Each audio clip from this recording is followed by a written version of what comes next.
Assalamualaikum warahmatullahi wabarakatuh. Berjumpa lagi bersama dengan Tuan Muda Channel. Oke guys, dalam konten kali ini kita akan membahas tentang pi harga bervariasi.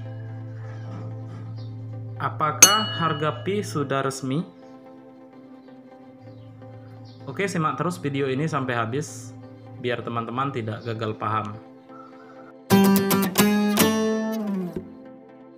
Pi, harga bervariasi dari tempat ke tempat. CMC akan menyatukan harga referensi global.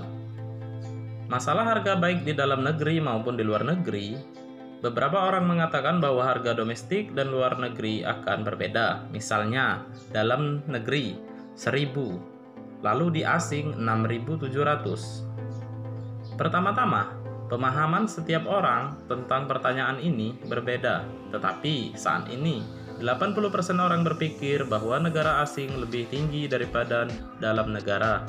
Jadi saya merasa bahwa konsensus domestik rendah.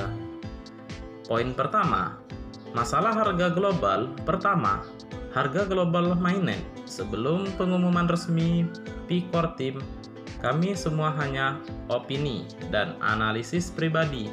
Sejauh tahapan pertama yang bersangkutan, masalah harga adalah apa yang kebanyakan orang pedulikan. Lagi pula, beberapa banyak orang bisa Anda dapatkan pada akhirnya terkait langsung dengan ini. Jadi, apakah harganya benar-benar akan berbeda di dalam dan di luar negeri? Saat ini, tidak seorang pun kecuali dokter dapat memberikan jawaban yang akurat untuk pertanyaan ini. Dan kita harus memperlakukan secara rasional. Kedua, ada dua skenario harga, mana yang lebih menguntungkan. Pertama, harga tidak seragam di seluruh dunia. Dalam hal ini, harga domestik dan luar negeri yang dikatakan semua orang berbeda. Akibatnya akan menimbulkan kekecewaan. Ekologi global yang tidak kondusif bagi konstruksi ekologi global. Bagaimanapun, mainnet terutama bersifat ekologis. Kebingungan harga. Satu harga per tempat jenis tidak diinginkan. Dalam hal ini, dokter harus memiliki kebijaksanaan sendiri, dan dia sangat menyadari perlunya keseragaman harga secara global.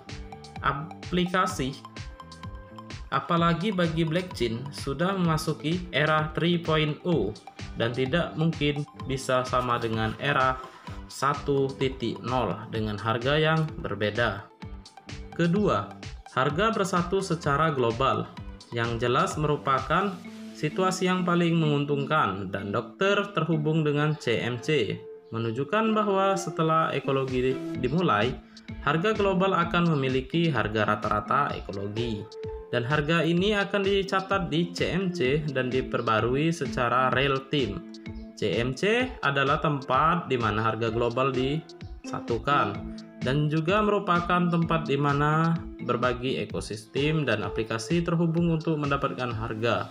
Oleh karena itu, harga akan bersatu secara global dalam waktu singkat. Jika tidak, NK tidak akan terhubung ke CMC.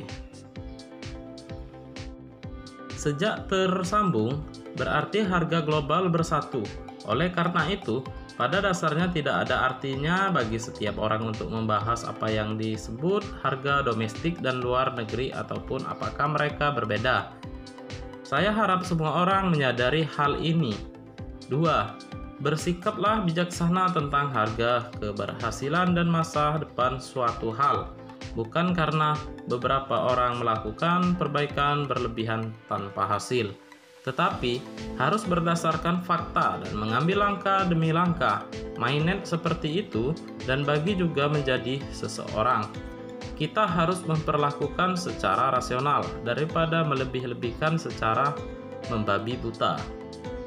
Tentu saja, jika Anda mengatakan bahwa masa depan akan seperti itu, tetapi tidak ada masalah, itu menunjukkan bahwa Anda optimis.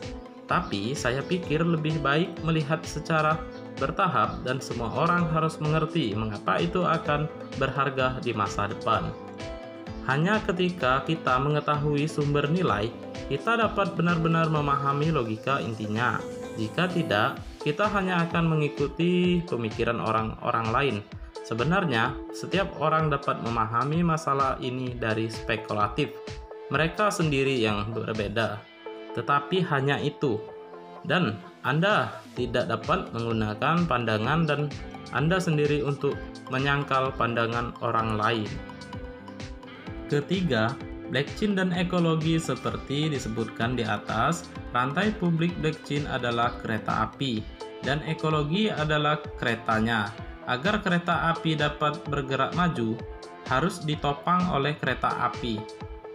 Kereta api adalah infrastruktur dan ekologi adalah aplikasi tingkat atas. Kita semua saat ini sedang membangun rel kereta api, dan di sepanjang jalan kita semua perlu membuka terowongan di pegunungan dan membangun jembatan di sungai sepanjang jalan. Akan ada banyak situasi lainnya, node, dan ini adalah jalur kereta api kedua. Jadi tidak boleh ada kesalahan, apalagi ke depan akan banyak penumpangnya. Kalau ada kereta api, tergantung kualitas keretanya, semakin tinggi kualitasnya, semakin banyak orang yang berkendara dan semakin banyak uang yang Anda hasilkan. Tetap semangat, pelopor, dan terus menambang.